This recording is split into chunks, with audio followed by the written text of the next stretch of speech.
जय स्वामीनारायण। प्यारे भक्तगण, अभी रथ यात्रा का परम पवित्र दिन नजदीक में ही आ रहा है। आइए इस रथ यात्रा का परम पवित्र दिवस जहां पर मनाया जा रहा है, इस रथ यात्रा के उत्सव के अंतर्गत श्री जगन्नाथ भगवान, इनके मंदिर की जो इतिहास गाथाएं हैं, आज हम इसी के माध्यम से श्रवण करें। आज से 5000 वर्ष पूर्व भगवान श्री कृष्ण जब ये प्रभास पाटन में अपने स्वधाम गमन कर चुके थे, तभी अपने पटरानियों एवं कई भक्त लोग वहां पर उपस्थित हुए थे। भगवान श्री कृष्ण के पार्थिव शरीर को रुक्मिणी जी अपने गोद में लेकर के चिता पर बैठे हुए हैं। अग्निदाह किया जा चुका है। अग्नि ज्वाला की लपेटों ने भगवान श्री कृष्ण एवं रुक्मिणी जी को लगभग खाक कर दिया है। सब वहां से निकल भी चुके हैं और इसी समय में समंदर में से एक इतनी बड़ी लहर आई कि जिस लहर ने ये जलती हुई चिता को बुझा दिया। भगवान श्री कृष्ण के पार्थिव शरीर प्रायः जल चुका था, परंतु हड्डियां अभी भी अवशिष्ट थी। और जब यह लहर पीछे गई, तब भगवान श्री कृष्ण के पार्थिव शरीर का जो ये कंकाल है, वो कंकाल को भी साथ में लेकर के गई। समंदर ने भगवान को अपने मानो सीने से लगा लिया हो, और यही भगवान श्री कृष्ण का हाड़पिंजर समंदर में तैरता तैरता गुजरात प्रभास पाटन से नीचे की ओर रामेश्वरम की ओर चला, और रामेश्वरम से वहां से यू टर्न लेकर के, कर्व लेकर के जगन्नाथपुरी की ओर चला। कई माह कई दिनों के पश्चात यह भगवान श्री कृष्ण का हाड़पिंजर समुद्र में तैरते तैरते इनको जगन्नाथपुरी के करीब प्रदेश में, जहां पर समंदर के तट पर एक घना जंगल था, वहां तक पहुंचा दिया। पर अभी यहां पर कौन कि जो इनकी संभाल करे। वही जंगल के अंदर एक भील की प्रजाति वसवाट कर रही थी। उस भील का राजा बहुत पवित्र था, वो भक्त था, शुद्ध हृदय वाला था। भगवान श्री कृष्ण ने भील को दर्शन दिए, कहा कि मेरा ही हाड़पिंजर, मेरा ही कंकाल समंदर के तट पर है, तुम वहां पर प्रातः काल जाओगे, कंकाल को लेकर के आओगे और यहां पर छोटा सा मंदिर बनवा के तुम उसकी पूजा करोगे। स्वप्न में भगवान श्री कृष्ण का दर्शन पाकर बिल कृत्य हो गया, धन्य हो गया। मेरे कितने भाग्य है कि मुझे भगवान ने दर्शन देकर के ये कहा। प्रातः काल में वो बिल का राजा, बिल सरदार समंदर के तट पर चला। वहां पर जाकर के देखा तो भगवान श्री कृष्ण का जैसे बताया था वैसे ही वहां पर हाड़पिंजर था। नमस्कार किया, अति भाव से अपने हाथों में भगवान का स्पर्श करते हुए अपने हाथों में इस हाड़पिंजर को लिया। आंख में आंसू, हृदय में भक्ति और हाथों में भगवान का स्वरूप। वह हाड़पिंजर भगवान का ही स्वरूप है। भीलराज उसको लेकर के अपनी कुटिया में आए। एक छोटा सा पत्थर और मिट्टी का एक मंदिर बनवाया और उसी के अंदर इसकी स्थापना की गई। जंगल में जो पुष्प खिलते हैं उसी पुष्प से ये पूजा करते हैं। प्रतिदिन भगवान कृष्ण के इस हाड़ पिंजर को पूजा किए बिना वे कभी कहां पर भी काम के लिए भी नहीं जाते थे। अति भक्ति भाव से भगवान श्री कृष्ण का ये पूजन किया करते थे। सालों तक यही क्रम चलता रहा और अभी तो ये भील प्रजाति यूं ही मानने लगी कि हमारे पर भगवान का इतना बड़ा प्रसाद है, कृपा है, प्रसन्नता है कि जिसकी वजह से भगवान हमारे साथ में साक्षात रहते हैं, ऐसा हमें एहसास हो रहा है। और भगवान श्री कृष्ण इनके पर प्रसन्न भी थे और इसीलिए तो भगवान ने यह कहा था कि आप मेरी ऐसे पूजा करोगे। पीढ़ियां चली गई, एक जनरेशन, दूसरा, तीसरा, कई जनरेशन गए और एक बार फिर से भगवान श्री कृष्ण ने ये भील की प्रजाति जिस जंगल में बसती थी उसी के ही बाजू में जगन्नाथपुरी का राज्य था और उसी का जो राजा था उस राजा को भगवान श्री कृष्ण ने पुनः दर्शन दिए और कहा, राजन तुम्हारे राज्य के बगल में एक जंगल है और उस जंगल के अंदर भील प्रजाति बसती है और वहां पर मेरा हाड़ पिंजर सालों से उसकी पीढ़ियों में उसकी पूजा हो रही है। वो मेरा हाड़ पिंजर वहां पर सुरक्षित है और मैं चाहता हूं कि यही हाड़ पिंजर तुम उनके पास से लेकर के आओ। यहां पर समंदर के तट पर मेरा बहुत बड़ा विशाल मंदिर बनाओ और उसमें तुम स्थापना करो ताकि प्रत्येक व्यक्ति को इसका लाभ मिले और मेरे होने का अनुभव मिले। मैं साक्षात रूप में यहां पर विराजमान होऊंगा। मेरा इतना आदेश है, कल प्रातः काल से तुम ये करने लगोगे। राजा कृतकृत्य हो गया, भगवान के दर्शन पाए ना। अभी उसके हृदय के अंदर उनकी भक्ति भी ऐसी होगी, उनकी श्रद्धा भी भगवान के प्रति ऐसी होगी कि भगवान उसको स्वप्न में दर्शन देते हैं और ये कथा कहते हैं। प्रातः काल में राजा ने तुरंत ही उसकी जांच शुरू की। गुप्तचरों को इस जंगल में चारों तरफ बिछा दिया। धीरे धीरे धीरे धीरे पता चलने लगा, मैसेज आने लगे, समाचार मिलने लगे कि यही प्रजाति और इसका सरदार जो है वो उसकी पूजा करता है और सभी लोग साथ में मिलकर के अति भक्ति भाव से करते हैं। परंतु अभी इनसे लेना कैसे? और तभी राजा ने भील सरदार जो थे उसको बुलावा भेजा। भीलराज राजा के पास आते हैं। राजा के दरबार में जब भीलराज खड़े हैं, राजा ने अपनी तरह ही उसको सम्मान दिया। आप भीलों के राजा हैं, मैं यहां पर जगन्नाथपुरी का राजा हूं, हमारे दोनों में कहां पर भी अंतर नहीं होना चाहिए। आप हमारे बाजू में बैठिए। अपने सिंहासन पर बिठाया, सम्मान दिया। राजा यूं भी सोचता था कि जिसकी परंपराओं में ये भगवान का श्री विग्रह पूजा जा चुका है वो मेरे से तो कई गुने भाग्यशाली है, मेरे से तो कई गुने पवित्र है। और इसी भावना के साथ में उन्होंने अपने सिंहासन में विराजमान किए थे। भीलराज को इस राजा की भक्ति, इनकी भावना अपने हृदय को स्पर्श की जा चुकी थी। भीलराज ने कहा कि राजन, कहिए क्या काम है? तभी राजा ने कहा कि भगवान श्री कृष्ण ने मुझे कल रात स्वप्न में दर्शन दिए थे और कहा है कि उनका ही श्री विग्रह हाड़ पिंजर के रूप में आपके पास विराजमान है। आप मुझे दर्शन करवाएंगे? मेरे हृदय में अति इच्छा है भगवान का श्री विग्रह का दर्शन। सालों पहले भगवान इस पृथ्वी पर अवतरित थे और उसका सौभाग्य मुझे नहीं मिला। आप इतनी कृपा मेरे पर करेंगे, मैं अपने आप को भी धन्यभागी समझूंगा और मैं हमेशा आप जो भी कहेंगे आपकी सहायता करता रहूंगा।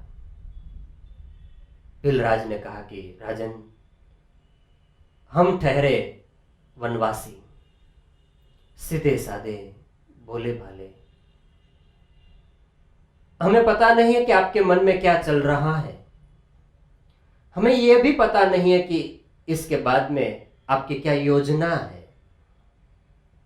पर आपकी भक्ति, इससे मैं अभिभूत हूं। इसलिए मुझे ऐसा लगता है कि मैं आपको दर्शन करवाऊंगा, परंतु कुछ शर्त है। राजा ने कहा कि क्या शर्त है बिलराज, शर्त बताइए। और तभी बिलराज ने कहा कि राजन, आपको इसका मार्ग पता न चले, इसलिए मैं यहां से जब भी आपको लेकर के चलूंगा, आपके आंख पर मैं पट्टी बांध करके लेके जाऊंगा। और दूसरी बात, आपको दर्शन हो जाने के पश्चात कभी भी आपके मन में लालसा हुई, तब आप हमारी प्रजाति पर आक्रमण करके, हमें परास्त करके, इस भगवान श्री कृष्ण का विग्रह को आप लेकर के नहीं जाएंगे। आप कभी भी हमारे पर आक्रमण नहीं करेंगे। राजा ने दोनों ही शर्तों का स्वीकार किया और कहा कि बिलराज, मुझे मंजूर है। तिथि और समय निश्चित हुए। बिलराज ने सभी योजनाएं तैयार करके रखी थी। राजा भी यहां पर तैयार था। राजा को यहां से लेकर के जब जा रहे थे, उसके आंखें पर पट्टी बांधी हुई थी। राजा ने एक काम किया, सरसों के दाने थोड़े साथ में ले लिए। बिलराज या तो किसी को भी पता न चले, ऐसे ही थोड़े थोड़े अंतर पर सरसों के दाने वो बिखरते जाते थे, जमीन पर छोड़ते जाते थे। ऐसा ही समय होगा, बारिश वर्षा का समय। और थोड़े ही दिन में वो सरसों के बीज अंकुरित हुए और एक छोड़ के रूप में आ गए। उनसे पहले तो राजा वहां पर पहुंच चुके थे। जैसे ही मंदिर के पास पहुंचे, पट्टी खोली गई। राजा ने अति भावना से, हृदय से भगवान श्री कृष्ण के साक्षात दर्शन करते हो वैसे उन्होंने दर्शन किया और बिलराज को भी वंदन किया कि आप बहुत भाग्यशाली हैं। आपके पितामह, प्रपितामह, आपकी पीढ़ियों में जिसने ये भगवान श्री कृष्ण का श्री विग्रह प्राप्त किया है, वे सभी बहुत बहुत भाग्यशाली हैं। आप जैसे परम भाग्यशाली का दर्शन हुआ, इनसे भी मैं बहुत कृतकृत्य हूं। राजा ने कहा कि बिलराज, मैंने मेरे स्वप्न की बात तो आपको आधी कही थी, बाकी का अवशिष्ट जो स्वप्न है वो मैं आपके साथ में शेयर करना चाहता हूं। बिलराज, भगवान श्री कृष्ण की ऐसी इच्छा है कि यह हाड़पिंजर, उसको न केवल एक प्रजाति के लिए सीमित रखा जाए, परंतु सारी मानव जात के लिए, उनके दर्शन के लिए, उनके कल्याण के लिए रखा जाए। और इसलिए भगवान श्री कृष्ण ने मुझे आदेश दिया था कि तुम उस बिलराज के पास जाओगे और वहां से ये हाड़पिंजर ला करके एक बड़ा मंदिर बनवाओ और उसमें मेरी प्रतिष्ठा करो, ताकि हजारों लोग मेरे होने का एहसास कर सकें। देखिए बिलराज, अभी तो आप गिने चुने थोड़े आपके लोग हैं, उसको ही भगवान का लाभ मिलता है। पूरा संसार भगवान का है। हम सभी भगवान की संतान हैं और सबको ये भगवान का लाभ मिले तो उसमें अनुचित क्या है। बिलराज मुस्कुराए और कहा, राजन, मुझे पता ही था कि कुछ आपके दिल और दिमाग में चल रहा है, इसलिए मैंने आपके आंखों पर पट्टी बांध करके यहां पर लाने का निर्णय किया था। पर बिलराज, मैं गलत भी तो नहीं हूं। जैसे भगवान श्री कृष्ण ने मुझे दर्शन दिया और कहा, वैसा ही मैं आपके सामने कह रहा हूं। हां, मैं आक्रमण तो नहीं करूंगा, क्योंकि ये भगवान श्री कृष्ण को भी अच्छा नहीं लगेगा और मुझे भी नहीं लगेगा, क्योंकि आप भक्त हैं और भक्त के पर कभी आक्रमण नहीं किया जा सकता। दोनों के बीच में समझौता चल रहा है। भिलराज ने राजन को कहा कि हे राजन, मेरी कुछ शर्त है। भगवान श्री कृष्ण की इच्छा है आप मंदिर बनवाओ, ये भी भगवान का श्री विग्रह उसमें प्रतिष्ठापित करो, पर मेरी कुछ शर्त है। राजा ने पूछा क्या? भिलराज ने कहा कि देखो, आप जिस मंदिर में इसकी प्रतिष्ठा करोगे, पर पूजा का अधिकार तो हमारी प्रजाति का ही होगा, हम ही पूजा करेंगे, क्योंकि वो हमारी कुल परंपरा में चला आ रहा है, हमारी पीढ़ियों से चला आ रहा है, तो हमें इसका अधिकार है। आप ये अधिकार हमें दे दें। बाद में भगवान श्री कृष्ण का विग्रह यहां पर जंगल में रहे या वहां पर मंदिर में रहे, हमें कोई फर्क नहीं पड़ता है, हमें उसकी पूजा चाहिए। ये अधिकार आप हमें दीजिए। भिलराज की भक्ति देख करके राजा भी गदगद हो गया, उसकी आंखों में अश्रु आ गए, एक दूसरे को गले लगे। राजा ने कहा, आपके जैसे समझदार, आपके जैसे हृदयशील, भावनाशील, लागनीशील व्यक्ति मैंने और कहीं नहीं देखा। मुझे आपकी शर्त मंजूर है, आप ही पूजा करो। भिलराज हर्षित हो चुके, नाचने लगे, कूदने लगे। मेरे भगवान श्री कृष्ण एक बड़े मंदिर में विराजमान होंगे, मैं तो एक गरीब था और मैं ऐसी पूजा नहीं कर पा रहा था जिस पूजा के वो योग्य थे। इसकी पूजा वहां पर महाराजा की ओर से होगी और एक बड़े मंदिर में हजारों लोग आएंगे और वह कृत्य होंगे और हम पूजा तो हम करते ही रहेंगे। राजा पुनः अपने राज्य में पधारे, व्यवस्थाएं शुरू हुई। राजा ने बहुत बड़ा मंदिर का निर्माण का कार्य शुरू कर दिया। जैसे भगवान श्री कृष्ण ने बताया था, वैसे ही समुद्र के तट पर एक बहुत बड़ा शिखरबंद मंदिर की शुरुआत की। इसका कार्य जैसे जैसे आगे चलता गया, तब तक तो ये भगवान श्री कृष्ण का श्री विग्रह यहाँ पर भिलराज के पास था। कई बार राजा आते थे, दर्शन करते थे और चले जाते थे। मंदिर पूर्ण होने का अवसर था, समय था। भगवान श्री कृष्ण ने पुनः एक बार राजा को दर्शन दिए और कहा कि हे राजन, अभी मंदिर पूर्ण होने जा रहा है और पूर्णता के बाद में तुम कौन सी मूर्तियां पधराओगे? भगवान आप जो बोले। देखिए, जिस श्री विग्रह मेरा हाड़ पिंजर आप लेकर के आओगे, उसको ये गांव में एक शिल्पकार है, उस शिल्पकार को आप बुलाओ और उनको कहो कि वो मेरी मूर्तियां बनाए और इसके अंदर 3 मूर्ति होनी चाहिए। एक मेरी, मेरे बड़े भाई दाऊ जी, बलराम जी और मेरी प्यारी बहन सुभद्रा जी। हम तीनों भाई बहन एक साथ में एक मंदिर में विराजमान होंगे। तीनों की मूर्तियां बनाई जाएंगी और मेरी मूर्ति जब बनेगी तब उसी के अंदर ही मेरा हाड़ पिंजर को ऐसे रखा जाए ताकि मूर्ति का भी दर्शन हो और हाड़ पिंजर है इसलिए मेरा भी अस्तित्व, मेरा भी आविर्भाव उसमें सदैव रहेगा। जैसे आपकी आज्ञा प्रभु। भगवान अदृश्य हुए। दूसरे दिन राजा ने उस शिल्पकार को बुलवाया। शिल्पकार को कहा कि भगवान ने मुझे दर्शन दिए थे और ये कहा है आप ऐसी मूर्तियां बनाना शुरू करो। तभी शिल्पकार ने कहा कि भगवान ने कौन से वृक्ष की मूर्तियां बनाने कही है, कुछ कहा है? उन्होंने कहा ये तो नहीं कहा। अच्छा, फिर कौन से लकड़ियां यूज की जाए, उपयोग में ली जाए कि जिससे आप भगवान जगन्नाथ की मूर्ति बनाई जाए? राजा ने कहा कि आप एक काम करो, मुझे थोड़ा अवसर दो। दूसरे दिन सुबह में भगवान श्री कृष्ण ने शिल्पकार को भी दर्शन दिए और राजा को भी दर्शन दिए और कहा कि फलाने जंगल में एक इतना बड़ा वृक्ष है, उस वृक्ष को ध्वस्त करके उसी के वृक्ष की जो भी लकड़ी है उस लकड़े में से हमारी तीनों की मूर्तियां बनाई जाए। और गौर करो, हर 12 वर्ष में 12 वर्ष पूर्ण होने के बाद में नई मूर्तियां बनेगी।